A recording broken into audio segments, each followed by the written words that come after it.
Hello guys, welcome back to my channel. তো আমি চলে এসেছি ছোটো একটা শর্টস নিয়ে। তো তারপরের দিন সকালে চা দিয়ে শুরু হয়েছিল, তারপর একটু মায়ের মন্দির চলে গেছিলাম, যেহেতু দেখতেই পাচ্ছ চপ মুড়ি আর পাঁপড় ভাজা দিয়ে ব্রেকফাস্টটা হয়েছিল। তার লাঞ্চের ক্লিপটা আর নেওয়া হয়নি। তো বিকেলে চলে গেছিলাম ক্যানেল, এবং সেখানে গিয়ে কিছু রিলস আর শর্টস করে তারপর সেই চারিদিকটা একটু ঘুরে বাড়ি ফিরে এসেছিলাম। আর একটু পরেই তোমরা একটা দোকান দেখতে পাবে, দোকানটার নাম তোমরা একটু নোটিস করো। হ্যাঁ, এই তো সেই দোকান।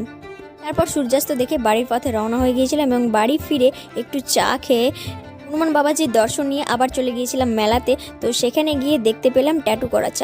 আমারও ট্যাটু করানোর ভীষণ ইচ্ছে, কিন্তু ওই যে ভয়ঙ্কর দৃশ্যটা দেখে আমি আর ট্যাটু করাতে পারলামই না। তারপর একটু মেলার মধ্যে ঘোরাঘুরি করে দেখতেই পেলে কত ভিড়। তারপর একটি রেস্টুরেন্টে চাউমিন খেয়ে তারপর এটা হচ্ছে বুড়ির চুল। অনেকে এটা আর একটা নামেও ডাকে। তো বলে ফেলো তো তোমরা এই আর একটা নামটা কি, নিচে কমেন্টে জানিয়ে দাও। তারপরে মেলায় যাবো আর পাপড় খাবো না, এটা কি হতে পারে? আমাদের তো পাগল আর কেউ আছে, এই শীতকালেও আমরা আইসক্রিম খেয়েছি। ওই ক্লিপসে মিষ্টিগুলো দেখলে ভীষণ লোভনীয়। দেখ ক্লিপসটা কেমন লাগলো জানিয়ে দেখা হচ্ছে পরে। বাই।